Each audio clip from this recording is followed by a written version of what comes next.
घाई चालत नसते. तुम्ही मंत्री आहेत आणि तुमचं नापासपण तुम्ही दुसऱ्यावर थोपू शकत नाही. भाई भाई भाई प्रताप भाई भाई भाई तुमचं नापासपण नाही थोपू शकत. भाई प्रताप भाई. आता सांगायचं हे आहे की 7वा वेतन आयोग माननीय उपमुख्यमंत्री एकनाथ शिंदे साहेब पहिल्या त्यांच्या कार्यक्रमापासून देत आहेत. कुठं अडलं ते त्यांनी सांगावं.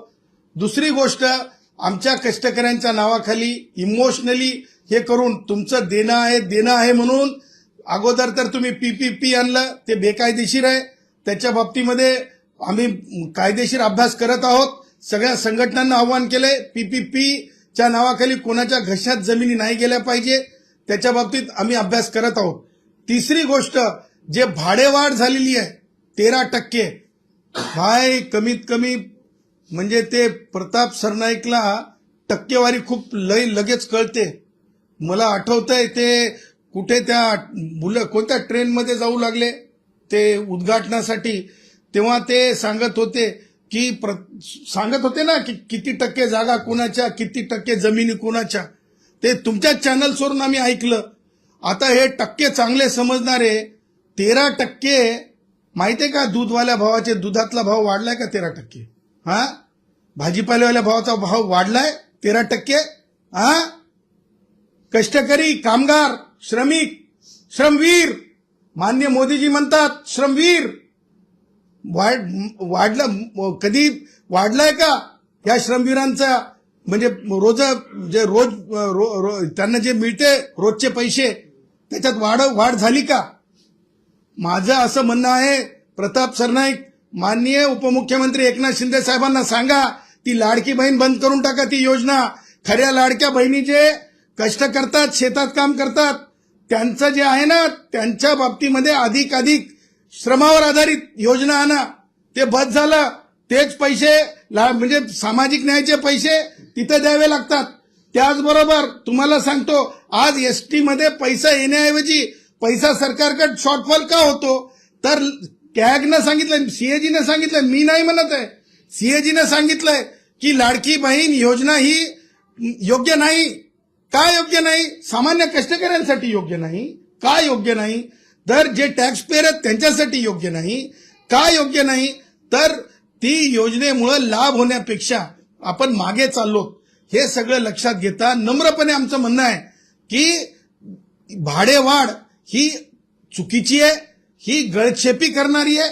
आणि मला हे सांगायचं, प्रताप सरनाईक, आपण आहे ना खूप म्हणजे याच्यानं राहिलं पाहिजे. आपण मंत्री आहात, तुम्ही काय केलं आज बघा, तुम्हाला सांगतो, दिघे साहेबांचा फोटो तर ठीक आहे, म्हणजे एखाद्या वेळेस समजू शकतो, पण आज प्रताप सरनाईकांनी नेल्सन मंडेलांचा फोटो हे केला. काय केला? अभिवादनासाठी सोशल मीडियावर टाकला.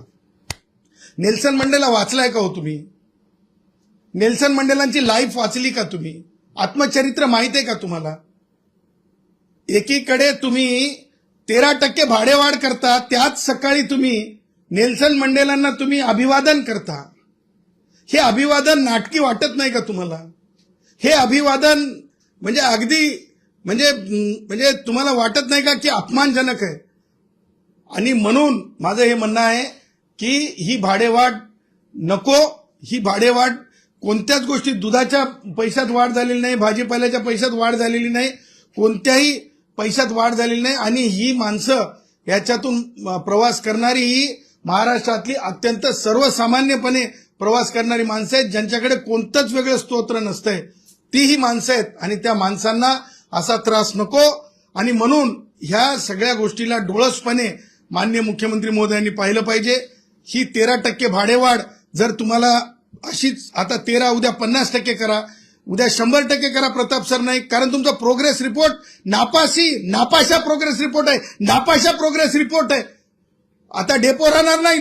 वाढ करून कोणी बसमध्ये बसलं नाही पाहिजे. गरीब माणूस पुन्हा पायानं चालला पाहिजे. हेच ठेवा आता शिल्लक. आणि म्हणून संतापजनक आहे, संताप येण्यासारखा, प्रत्येकाला संताप येईल. जे पटकेवाला माणूस, फाटलेला धोतर घातलेला माणूस, दूधवाला माणूस ज्याच्या डोळ्यासमोर दिसल. आणि म्हणून ही भाडेवाढ त्यांनी वाढ करू नये.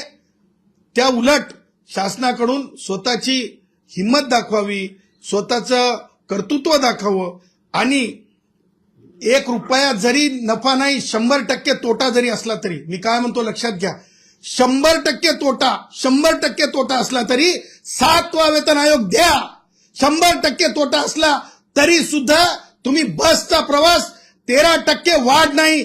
तुम्हाला सांगतो, चिल्लरमध्ये जर 2-5 पैसे 10-5 पैसे किंवा 1-2 रुपया मागे पुढे होत असेल तर तिथपर्यंत ठीक आहे. ही टक्केवारी कुठून आणली बाई? खाजगी सावकाराची बस आहे का? आणि म्हणून या गोष्टीची मी निंदा करतो, त्या गोष्टीचा मी निषेध करतो की ही भाडेवाढ योग्य नाही.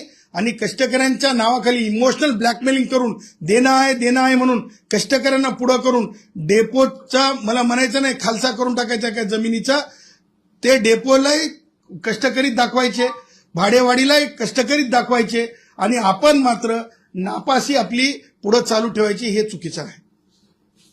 2 दिवसापूर्वी राज ठाकरेंनी एक समाज माध्यमांवरती पत्र लिहिलं होतं, जाहीर पत्र होतं, वांगचूक यांना समर्थन दिलं. अंजली दमन या सामाजिक कार्यकर्त्या ह्या टीका करतायत की त्यांनी थेट दिल्लीला यावं आणि त्यांच्या समर्थनात तिथं बसावं किंवा त्यांना त्या ठिकाणी पाठिंबा दिला.